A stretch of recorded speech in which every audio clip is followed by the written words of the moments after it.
Wadhi mbele gi weche manyien nyakora Mgajwang' mago e chal mar wechego mago matimore e gwengego ma nitiere Nyamira. Odhiambo mar odiochieng' manyoro Jumapil, picha mar wang' dede nyomak achije moko 7 kwa kwalo kong'o mabeche romo Sh100,000 e kar ohala ma Two Rivers Mall. Nyaka sani nonro dhi nyime mar neno ni jogo ma ichich godo omaki. Eric Ounda nigi mathoth.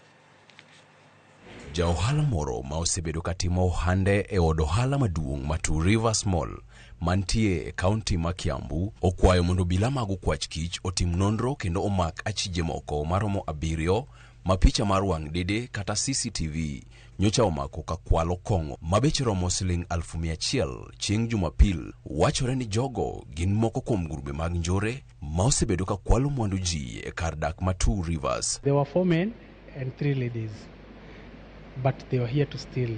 So when they were going around, we had 2 staff working, one at the cashier and there was a lady at the floor. Negi kore mar neno ni chenro margi mar kwalo mwandu e dukani odhi kare. Ka ing'iyo maler to jago ni kao kong'o kowuok e rak. Bang'e to omiyo miyo moro maluto chupani e rinda mare. Bang'e to owuok ma ok ong'ere ni oting'o gimoro. Penjo maduong', to bende en gi bag moro e rinda koso?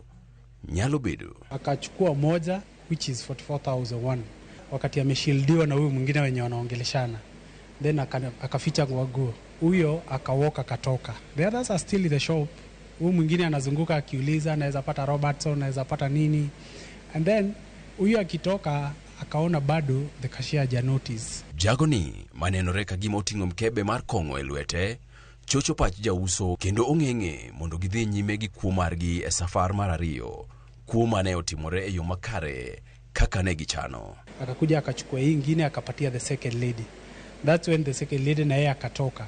By the time they raised to the security at the control rooms at Two Rivers Mall, walikuwa wamepitia ile njia ya waterfront, wametoka through the northern bypass. Si kujifunza, au ni watu wamekuwa hiyo do profession yao ya wizi. Gimane ok gifwenyo ni picha gine wang' dede mako e seche gote kendo koro sani obila tiyo godo e yor timo nonro tok ka report ne ogol e tesend obila marunda. Most of them can be seen by the camera, their faces.